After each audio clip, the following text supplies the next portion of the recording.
Oh, well, it's ThursdAGE, and ThursdAGE only happens on a Thursday because, well, that's the day we chose to do it. That's what we're doing, ThursdAGE. And we were doing an Ask an Age Developer. And so we searched high and low for an age developer, and lo, we did find one. And his name was Malcolm Sheppard. That's a lightning noise. That's or thunder noise. Yes. Lightning is thunder is the actual. Anyway, it's yes. my wordsmithing that makes age games possible. Well, you're not a meteorologist. Rain says, hello, Malcolm. You did make it. Oh, I could only dream of dressing as well as a meteorologist. Hey, Rain. Modern age hazard. Tech issues. Well, yeah, not really. But close. Duke is here. Says, hey, yo, we entered the technical difficulties power hour. Well, I have to take the blame because I had to get some water. That's right. That's right. And, hey, and Scott. as you might be able to tell from the wet look I'm sporting today, I got water. Yeah, I got too much water. No, I had to squeeze my workout in between a couple of things, and then jump in the shower, and then come here, and then so hang out. It's a little hectic. Well, Blue Nova says Kia-ora. Do I sound like I'm from New Zealand? I'm sorry, Blue Nova. I'm the worst. Kia-ora. No. Do you do any accents at all? Who, me? Yeah. Oh, not that I'd admit to. Not that you admit to. Okay, gotcha. Well, I grew up with some accents. You've got one that you kind of sport. You did unleash the full Canadian on us. Not last one, but the one before last. I know. I'm sorry, Blue Nova. Just the worst. I'm absolutely the worst. Yes. Well, is there a Twitch stream? I'm showing that we're up, we're live on Twitch, and that one person's watching us over there. So my grandparents and my mother, when she's mad, have a Kentish accent that I used to imitate when I was working as a reenactor. Yeah. Because I used to dress up in armor and fight people. Oh, right. So, yeah. You'd run out onto the field of battle and say, Kia ora, mate. No. Yeah. No, that's not it. Sorry. I'm sorry, Blue. It's not going to get any better. But listen to this. Temp says, Malcolm Sheppard, you made book mashups which included two such concepts 2 years ago. One was Lost Ilium, while the other was Vaporwave Rose, and I was wondering if you can make more. I like them. No, I ran out of ideas. We're done. Yeah, you kind of, the idea bucket is dry. Got a limited tap here. Biggest right. I could do more. It's cool that you got into those. And I know people like them. I guess it's a matter of like how much traction they get and what ideas people have. Right? Hey, Giro. So I don't know. I guess I could think of a few more. Blue Nova says, you might want to quit while you're behind Troy. I know, I'll stop. And then there's this little imp inside me that wants to try it one more time, but I won't. Oh. Just rude. Hey, real quick, I want to say that our friends from Skyhammer Press say hello. We've got Vaughn. Would you let me know, our friend Vaughn? I believe, is it Vaughn or is it Vaughn? Our friend Vaughn, we're broadcasting over on Twitch, and so I'm worried if you can't find us there. Everybody, raving about Vaporwave Rose, and Gerbo found us. Now, is it Gerbo the Druid, or did we decide that it was Gerbo? Let us know, won't you? Gerbo. Yeah. Well, now I'm trying to think of another mashup. I mean, certainly. I mean, we already did, Trojan War is basically Bronze Age, fantasy age. And Bronze Age settings are, I kind of wonder what a primordial Blue Rose kind of game, a Bronze Age Blue Rose game would be like. And there's also another Blue Rose variant. This is really I think everybody at the company has thought of this as kind of like the Blue Rose equivalent of Star Trek, right? Where we get our envoys into a ship, yeah, and we have them explore places. Oh my gosh. Yeah. Yeah. You hit me right in my little. Yeah. And also, I'm a big fan of Star Trek, which is why Threefold has, a faction of good guys with special badges. Rain says Threefold is basically a feedback loop of mashups. You covered all of them. Yeah, that is one of the things. Okay, there's actually like an interesting dilemma there, because often, the trouble with a setting like Threefold that is designed to be expansive is similar to a problem that I had when I was working for White Wolf. I worked a lot on Mage the Ascension, right?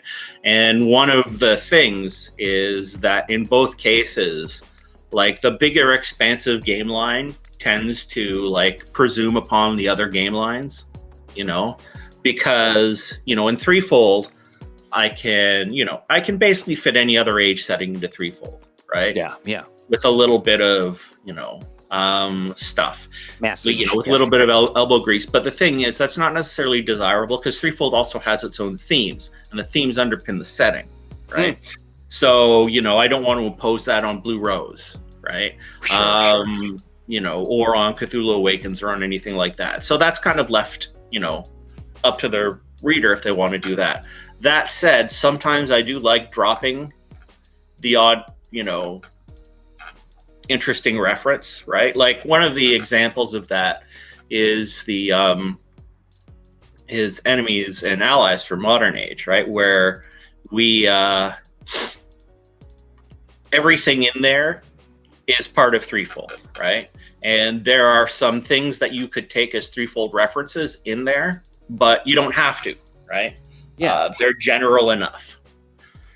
But the idea of an implied cosmology is something that I've liked all the way back to when I was when I was a big fan of old school AD&D with the Outer Planes and things like that. So, so there's, you might see the odd reference, say, in Fantasy Age, in some, yet to be published stuff in Fantasy Age. Hey, our friends at Aegis Podcast said, can confirm that you folks are up and running. GM Jonesy, or what is it that we're calling him?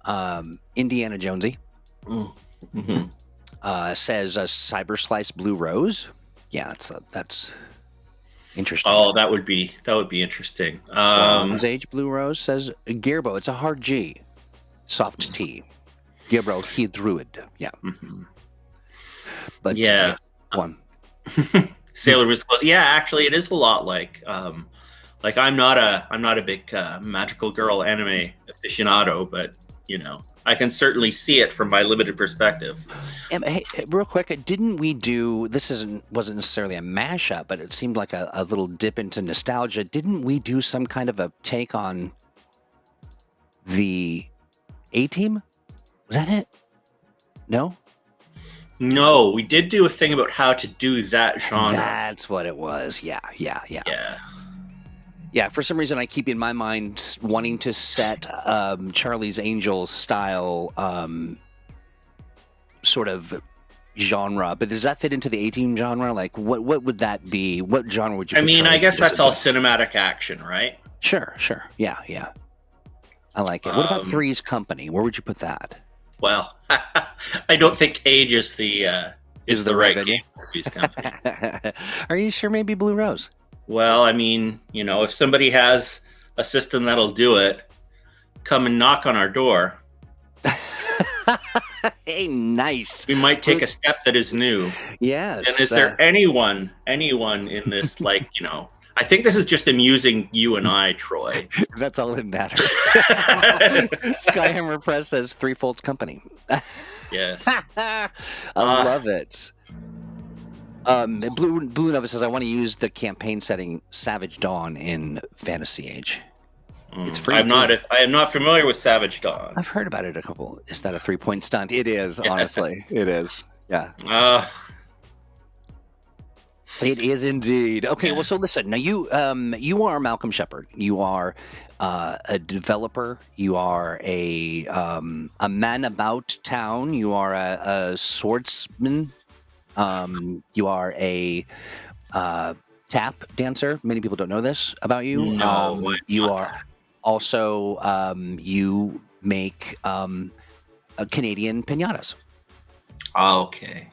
Canadian Were you themed. trying to do the 2 truths and a lie thing, and I just totally messed it up for you? No, you did not. You did not. Okay. But in addition to all of those extracurricular activities, you contribute to pretty much everything that we got cooking. But you've also got Cthulhu Awakens Yes. and Modern Age, all of the sort of cascading titles from which they spring. Modern Yes, Age. we have a pretty mature line for Modern Age at this point. Yeah. The main thing is trying to find a spot for powers, and also we have a couple of Modern Age missions adventures still to come. Okay, nice. Right. Now, when we say still to come, are we looking? What's the forecast? Well, basically, as soon as I can get them back from finished development and get all the notes in and stuff. Gotcha. Okay, so it's no, that's great. That's great. I mean, that is definitely a look into where things are at in the process of getting. Well, they're like basically with the remaining 2 adventures, they're written, and one is developed, and so we're just kind of waiting on one more, and then it's a matter of getting it into doing the last minute touches to get it into the production queue. Yeah. And Powers is kind of in the same boat. There's some art that needs to be done for it, and I didn't develop that one really. It's a funny thing because Steve Kenson did so much of the work that I said, well, we should give him the design development one for this, right? Because a lot of the framework in Powers is his. Yeah. So basically, Steve and I are gonna give the PDF, because we currently have sort of an alpha draft PDF, a proof, and then it goes through that process, and then we see about finding a way to put it on the print schedule, right? Yeah. And we have a lot of stuff on the print schedule right now. We sure do. Yeah, a lot of things just hitting now. Getting printed. Now. Mutants and Masterminds reprint extravaganza. Yes. To name a bundle. Mm-hmm. Jason Sunday's got a quick question here. And Fantasy Age is very close too. That's right. Absolutely. Very close. Yep. Jason says, when you play a mixed setting like sci-fi and fantasy, when should you go Fantasy Age with sci-fi stuff versus Modern Age with fantasy stuff? Oh, that's a good question. Right now, I happen to be playing a sci-fi fantasy mashup game with Modern Age, right? So as I may have mentioned in the past, I play Modern Age, but I don't run it. I have run it in the past, of course, not just for testing, but for fun. Yeah. But I generally enjoy taking the player's seat and seeing what other people do with the game, right? So our sort of usual GM, Greg, who is actually GMing us from Seattle, so he's actually not far from you guys. He is running a kind of cyberpunk fantasy game called The Swap, and that's of his own devising. And Modern Age has been a pretty good pick for it. However, in that case, we're running around in post-swap, because the swap in our setting, or in Greg's setting, is a time where there was a big mashup between different planes of existence that left different people on different planes. So, there are people from other planes on Earth and so on and so forth. But it's still basically taking place in future Vancouver, right? And there is a relatively intact society. So I would say Modern Age is good for that. However, if you were doing a post-apocalyptic kind of setting, right? Like the kind of thing that Titan's Grave was designed for, things inspired by Thundar the Barbarian, and a lot of old sword and sorcery stuff. Yeah. Kind of had a post-apocalyptic vibe to it. Anything like that, I would probably go for Fantasy Age instead, right? Okay. I think it depends on on what the social situation is, because fantasy games are generally a better base for things that are basically lawless, right? In character. Sure. Right. Where we have, warlords and feudalism and all kinds of crazy, weird stuff happening. Right. And that's where, for example, we want maybe like a hard cash measurement of wealth, for instance, right? Instead of resources, which we use in modern age, right? That's where you want to be hoarding your silver and your gold and your stuff. Yeah. Well, so there's a question on the floor. Let's see. If you're not quite familiar, I'm sure you may know this, but if not, that's okay too. But Temp asks, is the Envoy class for Fantasy Age 2nd Edition inspired by the envoys of the Sovereign's Finest from Blue Rose? I find that ironic because that class didn't exist back then, even though it had fit in. Well, I think certainly Blue Rose would be part of the genesis of it, because Blue Rose is the game that, demanded social stuff be rendered a little more strongly. And then we've kind of gone through multiple games and supplements and things where that's been, emphasized. And so it just seemed natural by the time it came about. The main advocate for the Envoy was its eventual designer, Owen Casey Stevens. Yeah. Right. Yep.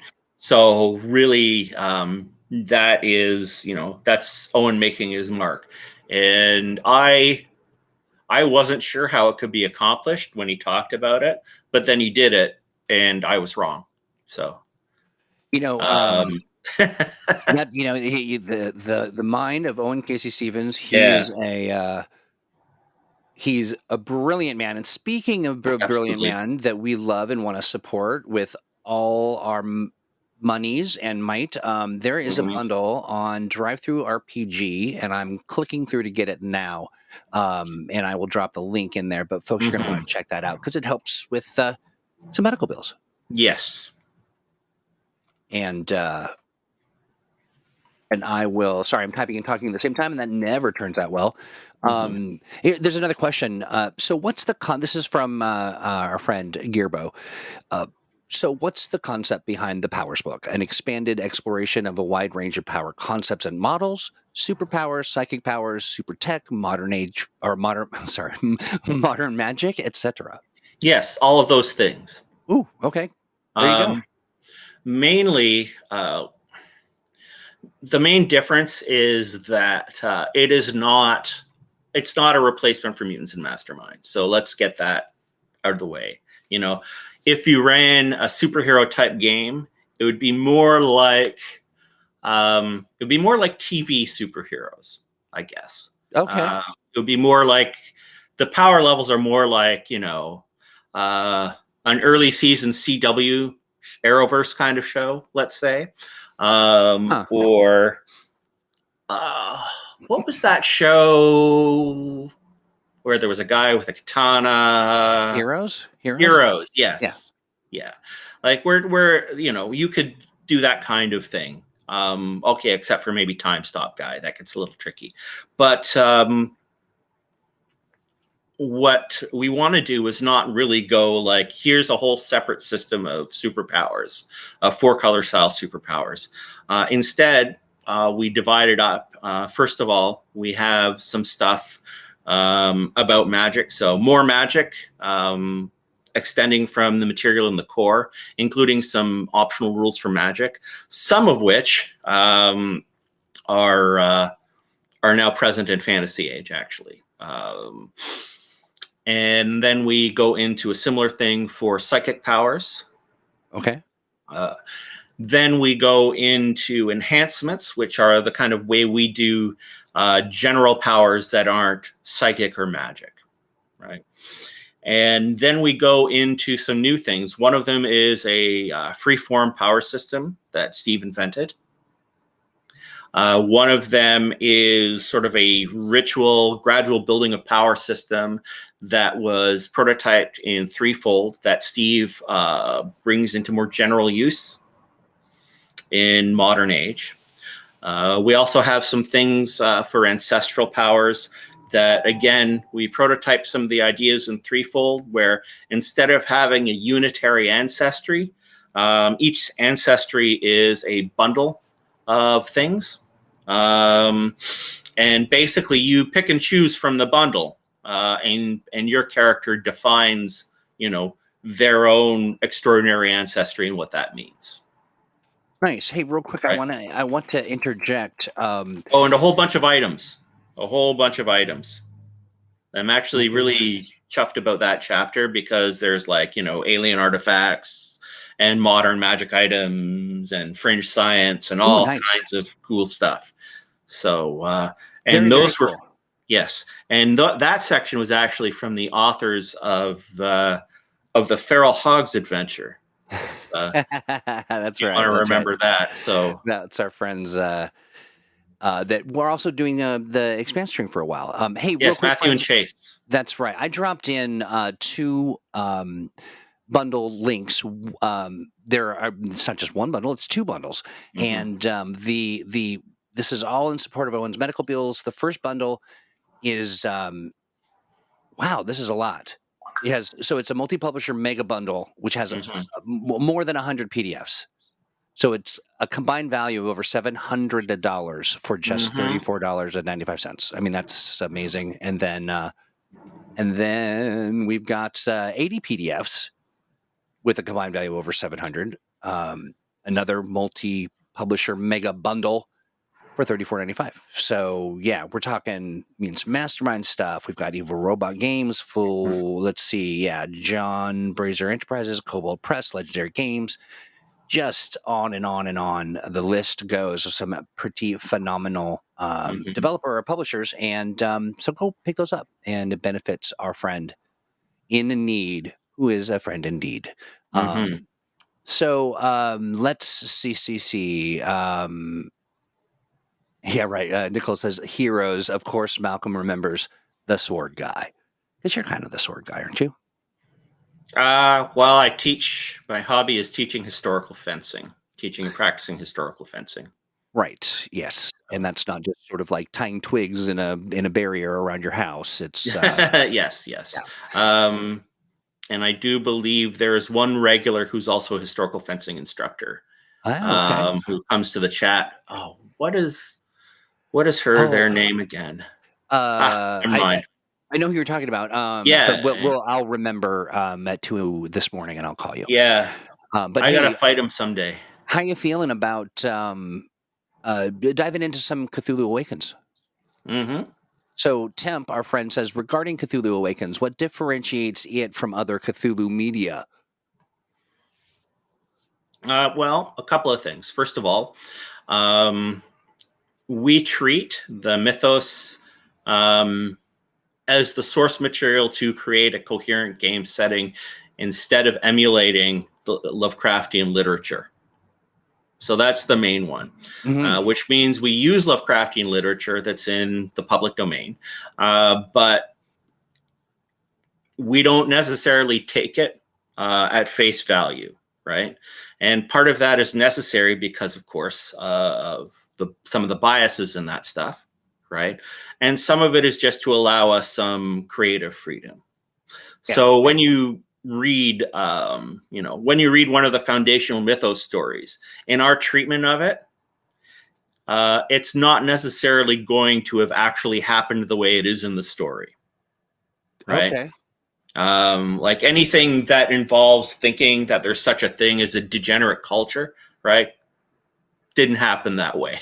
That's the result of the biases that are in the that come from the author, and also we might make use of it in the game, where you would discover what the truth behind the bias was, depending on the period. Which brings me to the other distinctive thing, which is that instead of it being a period piece set in the 1920s or a completely modern take, we have the idea of the weird century, which is a 100-year period that the game covers, that goes from the 1920s to the present day, with some wiggle room on either side. Yeah. So, you could run a game in the 20s or 30s or 40s or 50s or 60s or 70s or 80s or 90s or now. Yeah. And we have material for that. And that involves a couple of innovations for Age. For example, we have an equipment construction system that kind of evolved from predecessors in the Expanse. And we have, a number of ways things work, right? For example, Eldritch Workings, which are our Mythos spells, are not always rendered as spells, right? Because one of the conceptual foundations is that whatever raising the powers of the mythos is, it's not something that can be put into one easy box, right? Yeah, right. It is something that is, beyond cultic faith and beyond magic and beyond science, and somehow merges all of those things. So you have usually when you try and cast one of these things, first of all, you don't need to learn things, because one of the things that I noticed is in the source material, right? People don't go to like Mythos magic school, right? Sure. And get their diploma, and then they can do stuff. No, they find a book, and then they start reading stuff from the book and following the instructions, and then they just kind of see what happens, right? You could become a sorcerer, but you don't have to use these, right?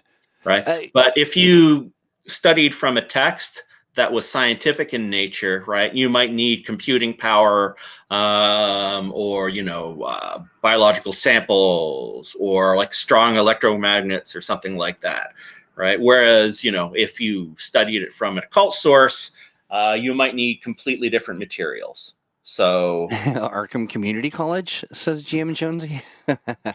Hey, here I wanted to ask as well. So the actual impact that we handle sort of the madness part of it differently. Yes, we do. That's another thing. Well, it's always, this is a tricky thing to navigate, right? So I'm not going to claim that we solved anything. But what I will say is that, there is a tradition of literary madness, right? And that comes from Gothic fiction. And that's something that was, taken up by the mythos writers, who were very consciously working from those previous sources like Poe, and going back even further, right? So, and that has never really jibed with mental illness, right? Because it is supposed to be, the stress from, it's supposed to be the stress from keeping secret. Because big thing in Gothic literature is this idea of this corruption that's been handed down, or a secret that's kept in the family, or things like that, right? That is, or a personal secret, right? Which causes you to believe that, there's a beating heart under the floorboards, where you stashed that dude you killed. And, so the way we've done it in Cthulhu Awakens is that you undergo this process called alienation from exposure to the mythos. And exposure to the mythos creates alienation as a process of adaptation, right? So you're not really going mad. What's happening is you are starting to see the work of the unseen dimensions and the mythos in things, because it's always present. It's everywhere. It's our reality is the part of the iceberg that's above the water, right? Right. So once we stick our head in and see the rest of the iceberg, right? Our minds are not equipped to deal with that, because our minds are adapted for 4-dimensional space time. Sure. The idea is that that is not good for your mind, but at the same time, it does give you certain advantages. So you get access to special stunts that are handy when you're encountering mythos beings or artifacts or mythos touch situations, where you can have sudden intuitions or sudden spontaneous advantages. But the disadvantage is that there are now stunts that can be used against you, terror stunts. And, perhaps sometimes you see the influence of the mythos where it isn't there or isn't especially relevant to your situation.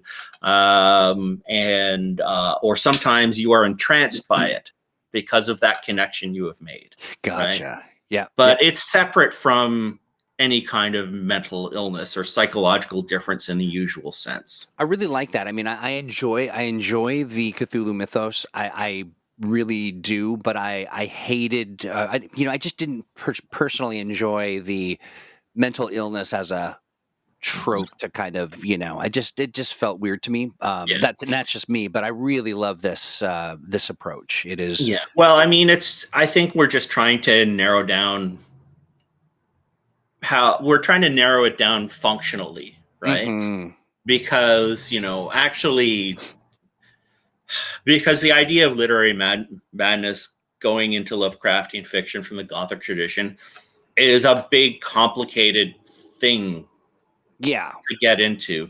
And I'm not, I couldn't even begin to summarize how that works. Like, that is something that, that's something where you read big academic papers. I was going to say, yeah, I have to write a book about that. Yeah, which I do, but but I'm not going to. Inflict it on other people, right? So this is just sort of our functional output for those. I like it. No, I like it. I think it serves many different scenarios and situations. And I want to do a quick jump to a broader age sort of discussion. But Scott says, is there a reason for not having an economy or cost for magic or enchanted items? Healing potions and mages elixirs are most needed. Yes, a guide exists in the Dragon Age core rulebook, but this information has never been brought forward into the age system. Well, what do you mean by economy? Is my question. Like how much money things cost to make? That's in the new Fantasy Age core book. It is. Okay, Scott, if I want to, Scott may not have seen that, and I just want to be sure that answers the question. And feel free to that's in the Enchantment Arcana. And, it's going to be, it might not be apparent in, some of the versions that are floating around for people who have pre-ordered or got the PDF.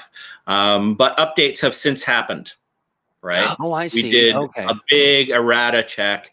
And one of the things that we especially worked on was that particular arcana, because people had questions like how much time and money does it really cost to make different things?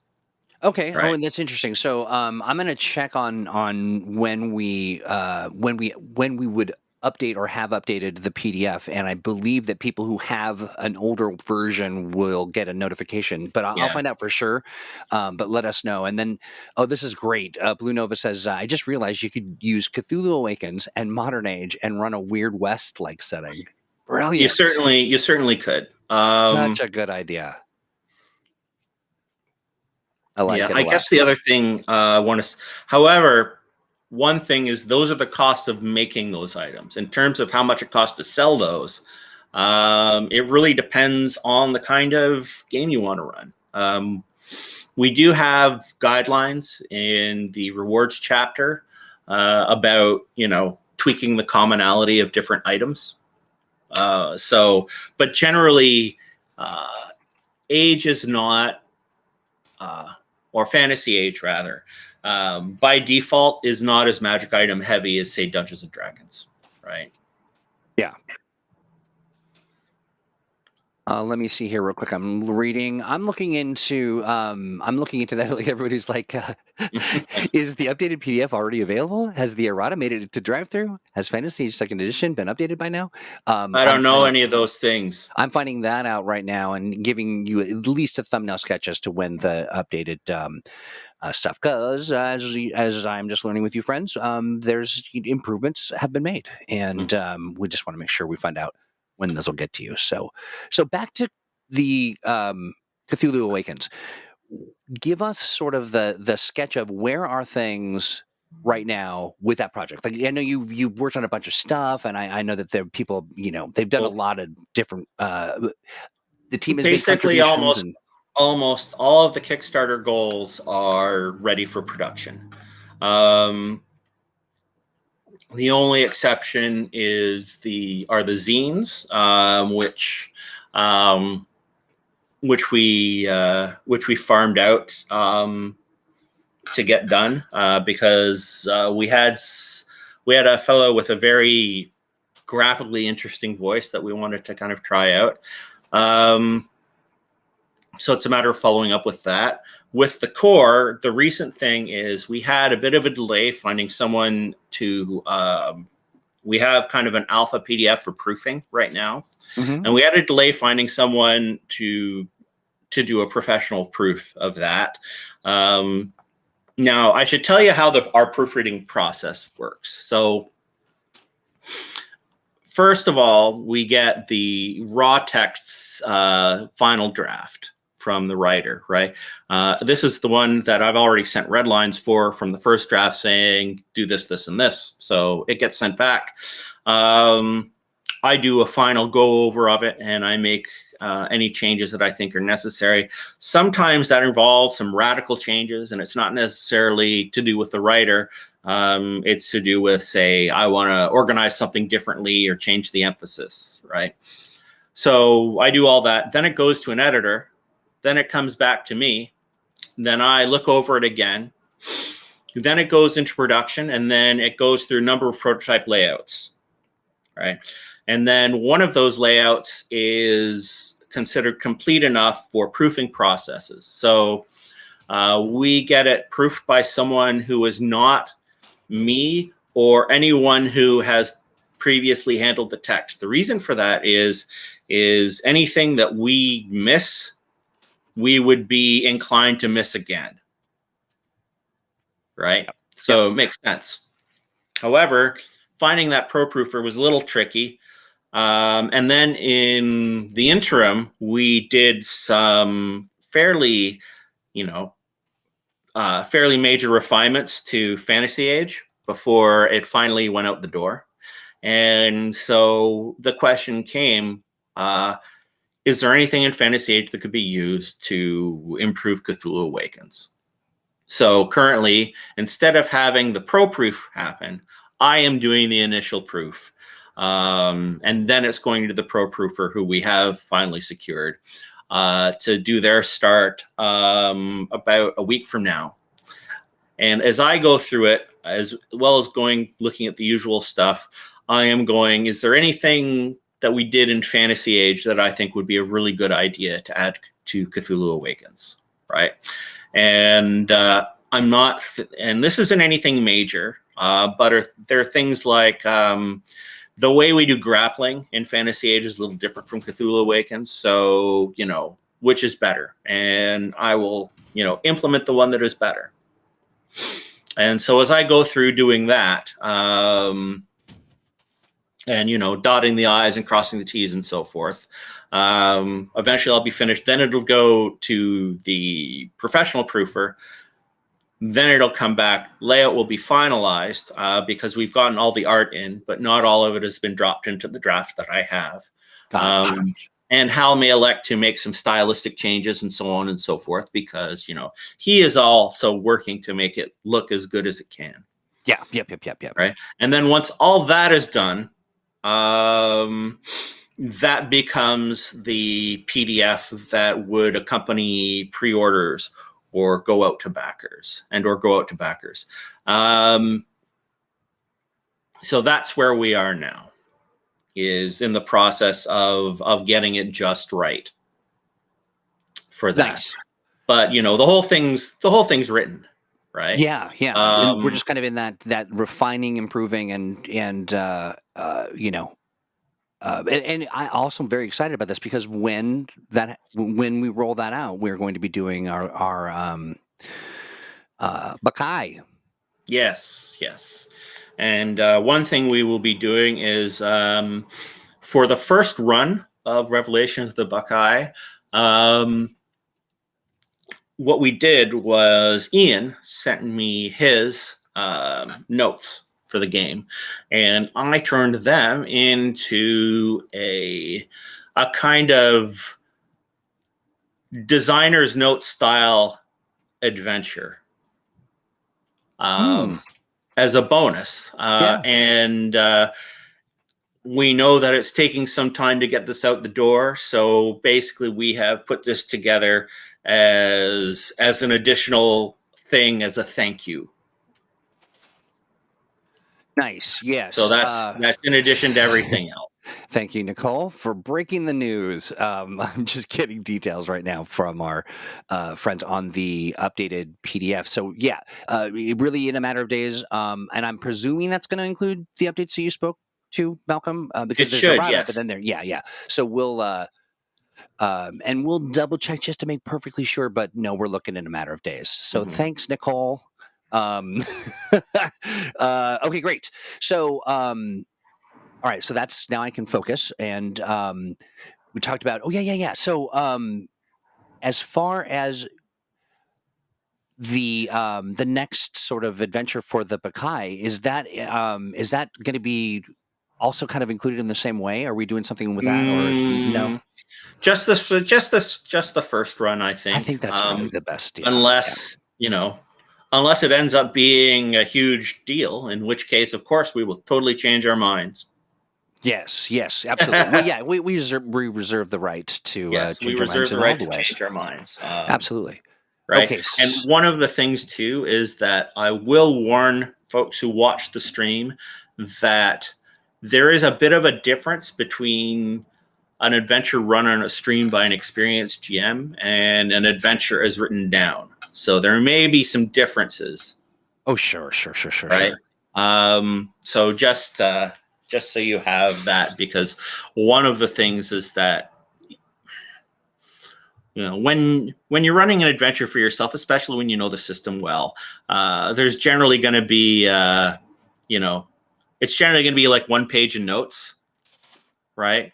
With, a bunch of scribbles on the side and things like that. It's not, it's not going to be a fully formally written out adventure in the usual sense. So transforming it into that necessitates some changes, right? Because I can't get into Ian's head and know everywhere that he improvised or everything that he winged. I did my best by watching and looking at his notes. But first, as Jason says, you have to make an adventure your own and tailor it to the party. It's going to change for every GM. And also, Nicole, you can always backseat drive this stream. You're in the front seat.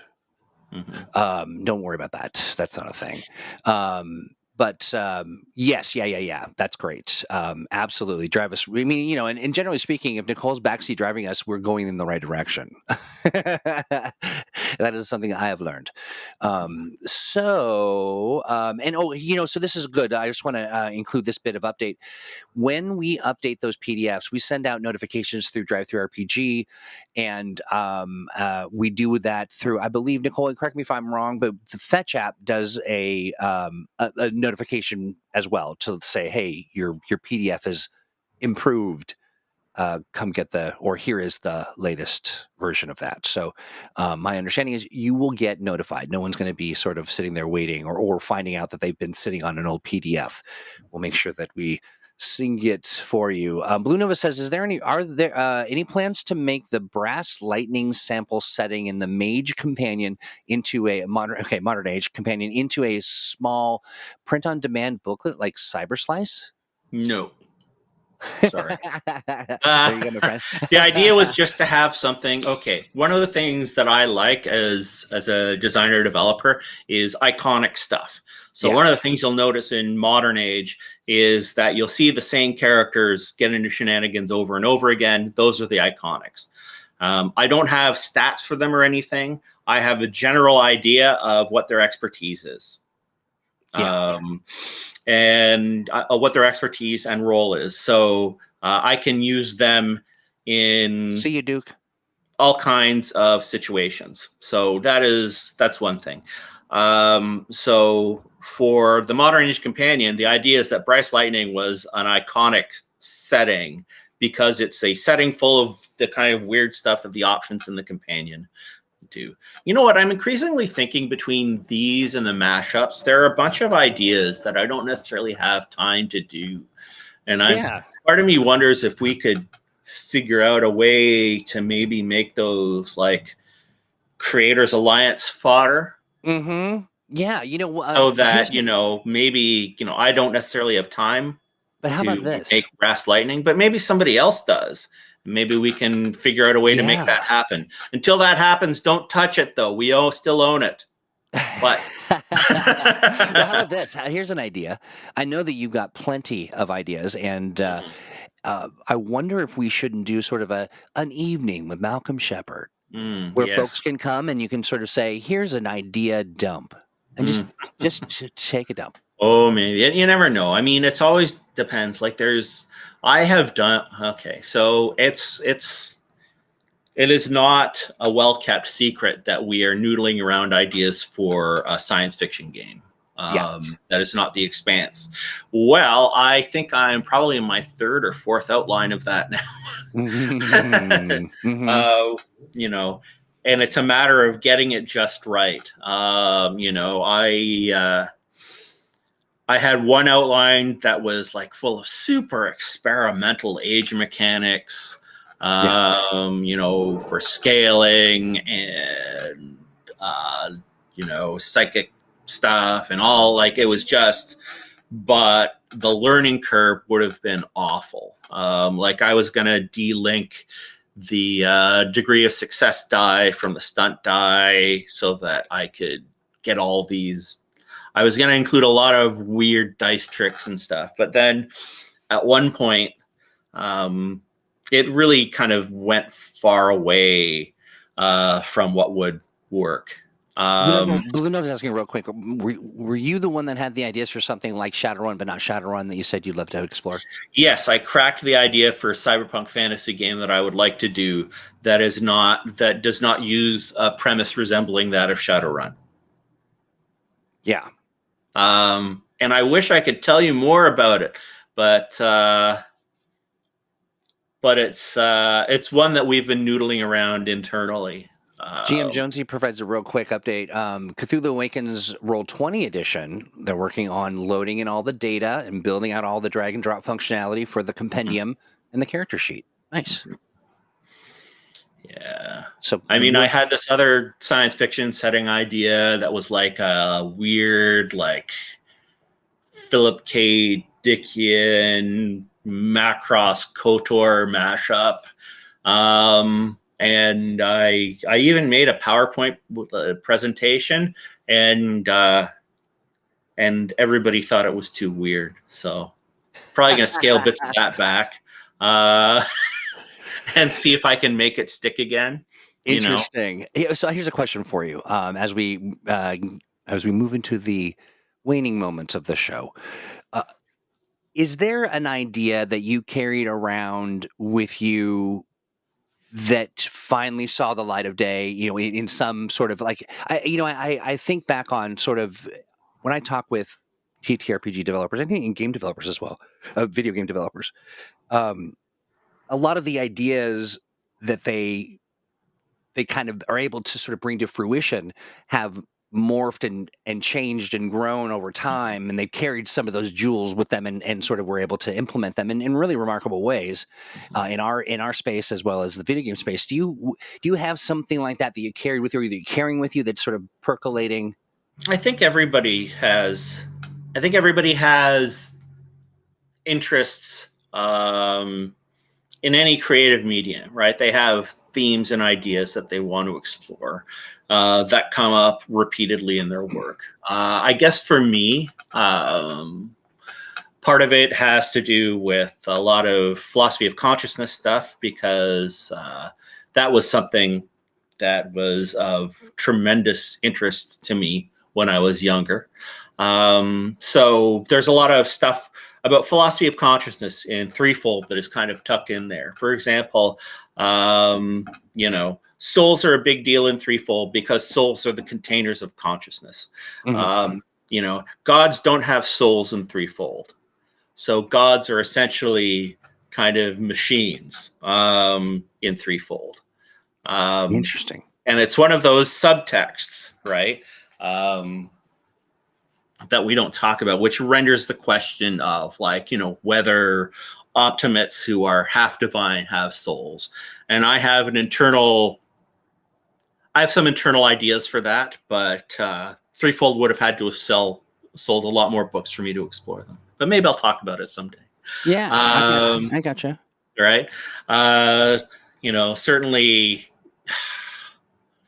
the idea of maltheism, right? The idea that God might be out to get you is another idea. And it's not that, I'm a maltheist myself, but it's more that, excuse me, it is a way for me to wrestle with the idea of religion in game form and inflict it on everyone else. I was also going to say, just that in the state of our modern times, it sometimes feels as though there's some deity that's not super happy. Gerbo says, then there's the Julian May Pliocene Exiles Intervention Galactic Milieu type setting idea. Oh, I've heard. You know what? I just heard of that recently because I listened to an audiobook of the first in that series as I fell asleep like 2 weeks ago. And so I was like, oh, that's weird. So I looked it up on Wikipedia, right? Yeah. I actually have an idea for a big time travel-esque game. Okay. But it's not something that would fit with the age system because it's too extreme, right? Like you're starting it's kind of science fiction. It's this thing that I am calling like Tycho Axis for reasons. You start out with your character starts out with a complete alternate universe where history has been manipulated by robots to make it all about you.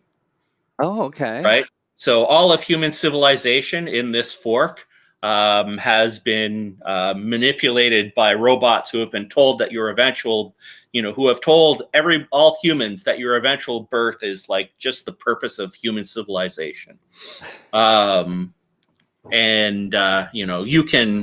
You can be bad in your own personal universe and, act like a god, but instead, it is your medium for time travel because you can travel through time within your own universe and then step to a parallel universe. And then after that, it gets stranger because coordinating a party of 4 people who all have their own egocentric universes is probably kind of difficult to manage.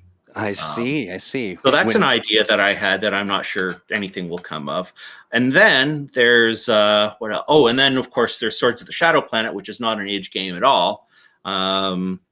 But I just sent back first drafts for that is sort of a modernized planetary romance Sword and Planet kind of game that uses a variation of the system from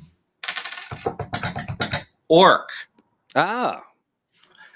Because when I ran Orc with my friends, we really loved it as a general sword and sorcery system. And what it would be like. We're talking about Orc the game, Orc the role-playing game. Yes, nothing to do with Orc the license. Yeah. Nothing to do with Orc the license. Yes. Yeah. So, yes, there's all kinds of weird stuff that percolates in my head, and the question is how to make it interesting to other people. I think that you sell yourself short, as you often do. We often come to that conclusion here on the program because the things that you discuss and the depth at which you share is very much appreciated. Okay, but the thing is that, it's not that I'm saying, all my stuff sucks and nobody would ever like it. It's more that there are things that people are interested in, but they don't necessarily want to play or buy books for, right? Yeah. So it's putting things in, and I like games that are playable. Like the thing is a lot of people make games that are not really they're designed to be artifacts. And when I was younger, I felt a smug sense of superiority as, someone who got their stuff published regularly and was working in systems that had a strong fan base that, if nobody's playing your game, is it even worth it? Blah, blah, blah. But now I do respect the idea of a game as an artistic work in of itself that people can have different relationships with, especially now that, we have online play, and online play is not necessarily just, using a VTT. But, there have always been, there have always been people who've done different versions of online play where it's pure chat or email, or they are just engaging with it through, doing fan fiction and things like that. So there's a whole constellation of things that you can do with a game setting now that weren't as present in the culture when I started. And I have a lot of respect for those things. Yeah. However, for our purposes in terms of publishing things, we want people to be engaged with as many dimensions of it as possible. So that means not just being engaged with the setting and not just being engaged with the idea of the setting, because I'm sure a lot of people can think of games that they like the idea of, they like them existing, but they don't necessarily want to play them, right? Yeah. So we do want things people want to play. We want things where people want to engage with both the fiction and the rules and their various intersections. We want people not just to go, it's great that there's Blue Rose out there, right? We want people to imagine what it's like to be in that setting, to be an envoy. We want people to feel inspired to make fiction, either through play or through online discussion. Sure. Or through, any medium they're comfortable with. But we want that kind of deep engagement. So, not everything, no matter how cool we think it is at first glance, is suited to deep engagement, right? So that's what we're looking for. And that's kind of what when we all meet as developers and furrow our brows and look at things, that's what we're looking for. And sometimes it just jumps right at us. Like for Swords of the Shadow Planet, I pitched that thing and Steve liked it within like 30 seconds, right? Gotcha. Right. Yeah. But other things like Threefold, that was something where I went back to the well a couple of times to get it right. Right. Yeah. Where I took criticism from Chris and from the other developers and really tried to, lens down the extraneous elements and find a distinctive voice for it. And, with his help and with everybody's help, we kind of finally got there. And that's how a baby is made. It's true. Yeah, absolutely. More fluid though. It is, yeah, lots more fluid of a process, or just more general fluids. More general fluids. Yes, yeah. Well, so listen, we are now three. I know, what a treat for everybody. Yes, it is. There's a vision for you. Exactly. Take that home with you. There is always a wealth of information and inspiration, and people are really keyed in. They always are when you join us to kind of share and talk about sort of what's going on in your world. And I appreciate your time for sure. Is there anything that we want to cover that that you want to just be sure that we leave folks with before we jump off? I guess.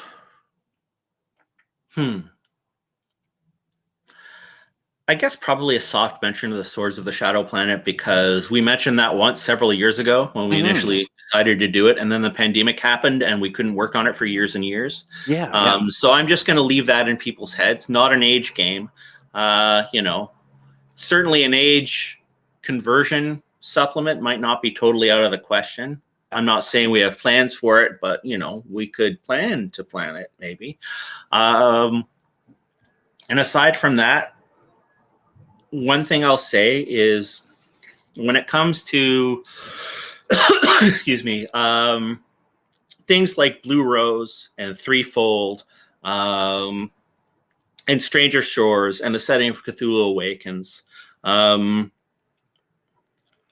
if you like it, talk about it online.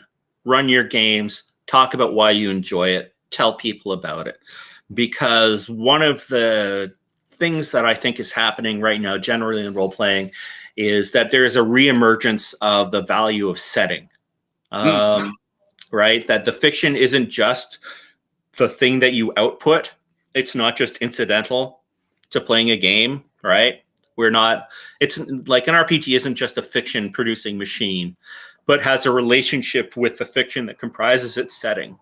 And for those of you who are academically inclined, there's a bit more discussion of this in tabletop RPG academia. Such a thing does exist. And I think what we all need right now is people to really appreciate the value of setting and talk about what they love about settings. Sure. And that includes, I here at Green Ronin, I would like, you to talk about our settings and the things that you love about them, and, to wear that flag, and also talk about what changes you've made, how you've made it yours, the stories that you tell within those settings. It is so powerful when it comes to promoting those things, to talk about how you've made use of Threefold, how you've made use of Blue Rose, how you've published things, how you've run a campaign of your own invention, all of those things. Absolutely. And one of the things, I'm glad you bring that up, because one of the things that we are going to be doing here on Thursday, just spending more time in those discussions with the people that are telling the stories. And I'm really looking forward to that, because that'll include folks that are contributing to the Age Creators Alliance, but and also just truly getting an opportunity to share the context with people who may not know it yet. And and that's the exciting stuff. Hey, I want to add this before we run. I posted links in the chat, but in addition, on your screen, you're going to see a QR code. What you're going to want to do is grab your phone and you want to scan it, and it will take you to our storefront over on Roll20. The Breakwater bundle is $21.99. It's I think we're a couple days. Jonesy, is that are we looking at a couple days? And then so get your phone and do that, and then and if you miss it, you can just sort of come back to it, because we also want you to take a look at the Call to Adventure. And that is another bundle that is bundled for you to pick up. Oh, we've been having some cool conversations about Stranger Shores, Breakwater Bay lately. But Ian's the Fantasy Age developer. I was part of a team working on the core, but currently Ian is steering that ship. So I'm looking forward to the outlining he's going to be doing in a certain book that I hope to get a berth on, because I'm quite chuffed with the idea of the Stranger Shores setting, because I read a lot of Elric novels. So, and nice, as you can see from my friend here. I was like, what's Susie had to do with this? Well, that's who Elric listens to when he's mopey, which is all the time. That's I get it. I get it. Yes, yes. All right. Well, listen, we have reached the end, and you got some bonus minutes, friends. I know we started a little bit late, but we gave it back with an extra couple of minutes to spare. And hey, Malcolm, I really appreciate it, and I'm serious when I say I think that we should do an evening with Malcolm Sheppard. We have people come, we have them pay what they can, just pay what they can, and we raise some funds for do something fun. Buy you a microphone or something. But with the microphone. No, you absolutely fantastic today. Yeah. All is great. But hey, Chad, I want to thank you for all of your contributions. I'm really super pleased with just the way that we're able to connect and the fun that we're able to have, and look forward to this every single Thursday. We've got some stuff coming here, updates to the Age Creators Alliance. I know that people are like, hey, what about the Age Creators Alliance? Yes, we're going to be having a little summit, a creators summit, we'll call it, where creative people will come and we'll sit down and we're going to go over the introductions, or the introduction changes. We're going to talk about all that stuff. We're going to get into the weeds with you, and then we will unpack all of that. And then once we sort of kind of get a sense that we are all in accord, we will then release it to the world, and that will include things like, Blue Rose and all the other updates that we talked about on the last program discussing the subject. But if you have questions, ideas, concerns, you want a topic, you want to dive into something, maybe you are somebody who is currently published in the Age Creators Alliance and you want to come and share some of your work. Open door. All you got to do is send a note to Let's Play at greenronin.com, and we'll hook you up. You got to hang out here. We have a lot of fun, and you can hang out in the green room. We've got like a masseuse and some peeled grapes and other things, and you're welcome to avail yourself of those delights before we go live. It's fun, isn't it, Malcolm? It's pretty fun. It's pretty fun. I do enjoy it myself. All right, friends. That is it for us. Have a great rest of your week. Don't forget that Monday, we're doing Mutants and Masterminds Monday, and I'll be doing it from Reno. Because we'll be at Scam and Trade Show, right? Yeah. But the show must go on, and so you'll hear me with a little Reno in my voice, and we will be doing Mutants and Masterminds. That's 2 p.m. Pacific on Monday. I think that's it. Any last thoughts before we? I saw a question flash up, and the answer is setting influences mechanics, which influence setting again. Which influence mechanics and so on. It's kind of a weird self-perpetuating loop, and it's why we have things like the churn in the Expanse. And we have done various other things with it, turned it into peril, turned it into complications in modern age, and so on and so forth. So it's a nice virtuous cycle. I think that comes from economics, but I don't really know what it means. So I'm just using it like an ignoramus. No, you're not. It is absolutely the appropriate way of using a virtuous cycle. But I do want to say this is hilarious. We said goodbye to everybody. You said one more last thing, and not a person left. I love it. Let's let these folks go. I'm going to let you go. Everybody, take care. We'll talk to you soon. I got to watch the Picard finale. Take care. Bye-bye. Bye-bye.